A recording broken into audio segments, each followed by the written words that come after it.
I was turning 25, but in my parents' house, age didn't matter. I was still the extra, the one who never measured up to my younger sister Brianna, who was 23 and their shining star. That evening, the living room glowed with balloons, guests, and a chandelier light that made the whole place look like a palace. But it wasn't my palace. It was her stage. Dad walked in carrying a small velvet box like it was a crown jewel. Everyone leaned forward as he stopped in front of Brianna. He opened it with a flourish, and the sparkle of a diamond necklace hit the light. "For my princess," he said proudly, his voice carrying across the room, "because only diamonds deserve diamonds." Please subscribe to our channel and tell us in comments from where are you watching this video. The crowd clapped, whistled, and Brianna tossed her hair, lifting her chin as if she were already royalty. She ran her fingers over the stones, smiling like she was born for the spotlight. Mom dabbed her eyes, pretending it was emotional. "Our girl deserves everything," she said, loudly enough for everyone to hear. Her eyes flicked to me. "Some of us are just lucky to be in the room." Then Dad turned, grinning in that way that always meant trouble. He reached behind the counter and pulled out something plastic-wrapped. My heart thumped. Was it finally a small gift for me? Maybe not diamonds, but something? No, it was a mop. He shoved it into my arms. "And for you," he announced, the grin twisting into mockery. "A gift you can actually use. Clean the floor before you eat." The room exploded with laughter. Some of the guests doubled over. Others hid their smirks behind their hands. My aunt leaned to my uncle and muttered, "At least they're giving her something useful." Brianna laughed the loudest, holding her necklace up to the light like she wanted to blind me with it. "Careful, sis," she smirked. "Don't trip over the mop. We wouldn't want you ruining my night." I froze. The mop handle dug into my palms, the plastic crinkling loud in my ears. The birthday cake sat in the center of the table, its candles burning down, but no one told me to make a wish. They were too busy laughing at mine. "Go on, girl," Dad barked, slapping the back of the chair. "The floor's not gonna shine itself. Be useful for once in your life." Mom sipped her wine and leaned closer, her voice sharp and cruel. "At least with that mop, you finally look like what you are. Hired help." The laughter swelled again. Someone snapped a photo. Brianna tilted her chin, resting her hand on her necklace. "Happy birthday, sis," she purred, eyes glittering. "Diamonds for me. Dirt for you." My face burned, my stomach turned, but I didn't move. I didn't scream or throw the mop. I gripped it tighter, my knuckles white, and bent down. The sponge squeaked against the tile as I pushed it across the floor while the sound of their laughter echoed above me. Every squeak felt like it was erasing a piece of my pride, but something else burned underneath the shame, something hotter, sharper. Rage. "Look at her," Mom announced to the room. "Even on her birthday, she knows her place." The guests chuckled, their voices blending into one big roar. I scrubbed harder, the mop sliding back and forth, water streaking across the tiles. They thought I was breaking. They thought I was on my knees, small and beaten. But while their laughter rattled the walls, my silence was building something they couldn't see. Brianna's voice cut through the noise. "Don't forget the corners, sis. Trash likes to hide there, just like you." My grip tightened until my hands hurt.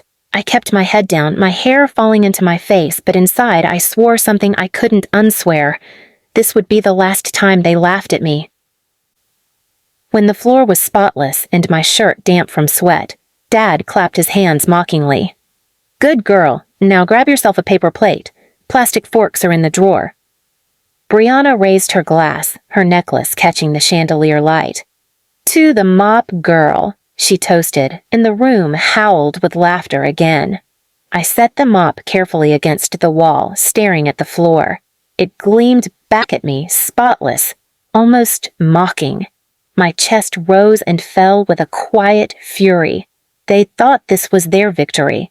They thought they'd humiliated me into silence, but in that shine I saw it clearly. Dirt always comes back, and when it does, it spreads. And so would I.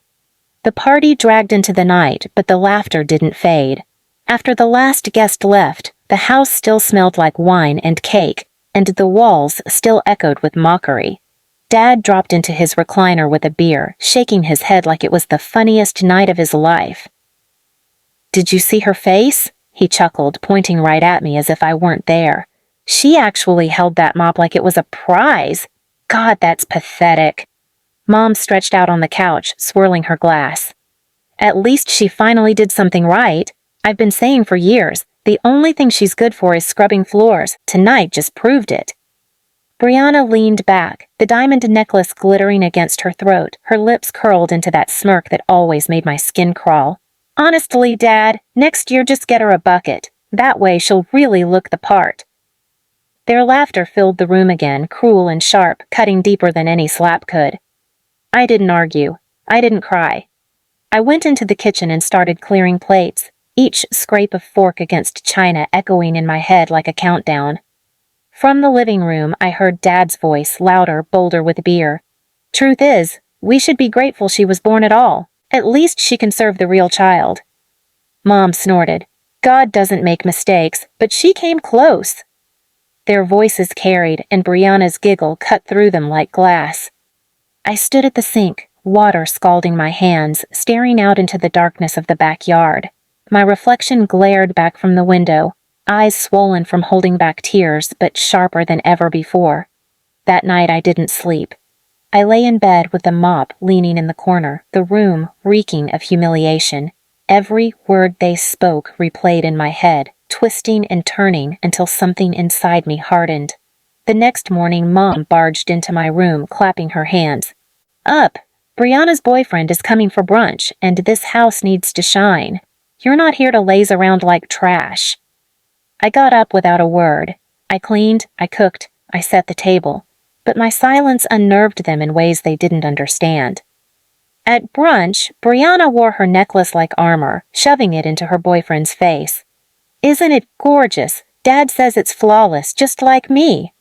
Her boyfriend smiled awkwardly but said nothing. Dad slapped my shoulder hard. "You jealous, huh? Some girls get diamonds, others get mops. That's life." Mom leaned forward with that cruel smile she wore so well. "Be grateful we even feed you. Other families would have dumped you out years ago." The table erupted with laughter again, but I stayed still, staring at them. My silence wasn't submission anymore. It was a blade. Dad noticed first. He squinted at me, his smile faltering. "What's with the face? Got something to say?" I met his eyes. Calm, cold, no need.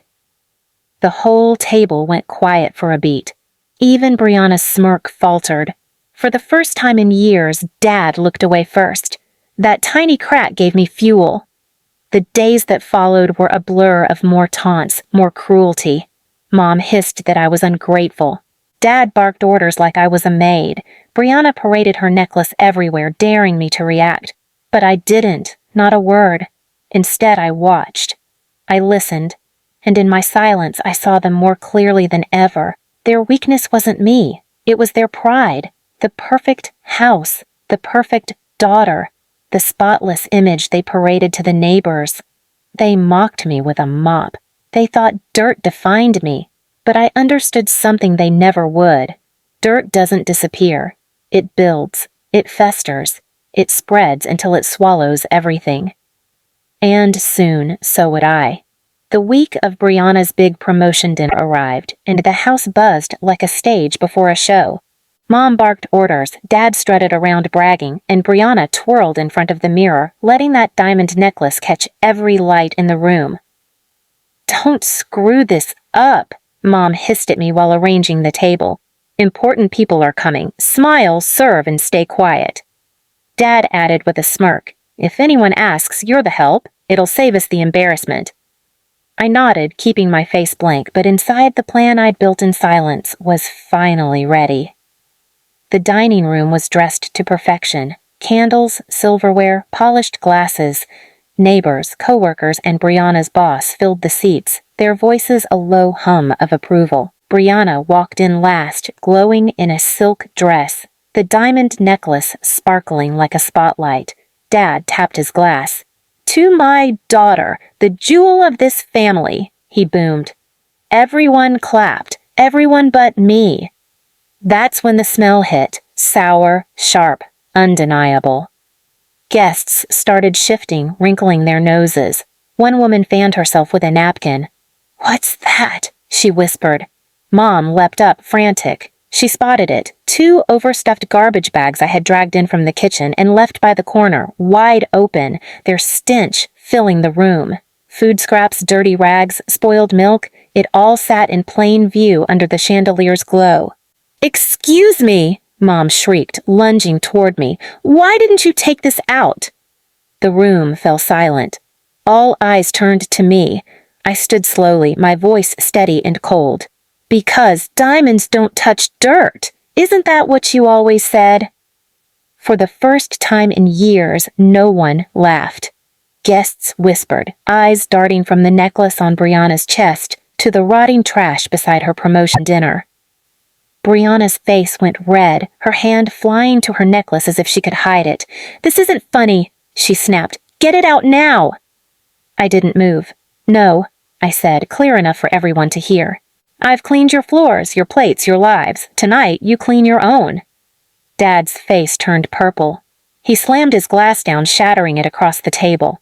"Ungrateful brat, get out before I—" "Before you what?" I cut him off, my voice sharper than his. "Tell them I'm useless? Tell them I'm trash? Look around. Your perfect dinner smells like what you really are."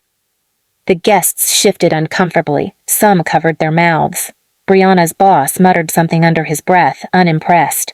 The image they clung to so desperately, the spotless family, the flawless daughter, was cracking in real time. Mom reached for the garbage bags, gagging as she tried to drag them away. Dad shouted at her to hurry. Brianna screamed at me, but her voice cracked, and the more they flailed, the clearer it became to everyone in that room. The dirt wasn't me. It was them. I set the mop, the same one they mocked me with, upright against the wall. "Happy birthday to me," I said quietly, then walked out. The door slammed behind me, but their voices carried through the walls, panic, anger, the sound of their pride crumbling. Word spread fast. Neighbors gossiped about the stench. Brianna's coworkers whispered behind her back, calling her Princess of the Trash Palace. Dad's colleagues pulled away. Mom stopped hosting because no one wanted to sit at a table where the smell of humiliation lingered. And me? I didn't clean it up. I didn't fix their mess. I left them in the dirt. Exactly where they had left me all my life. Please subscribe to our channel and tell us in comments from where are you watching this video.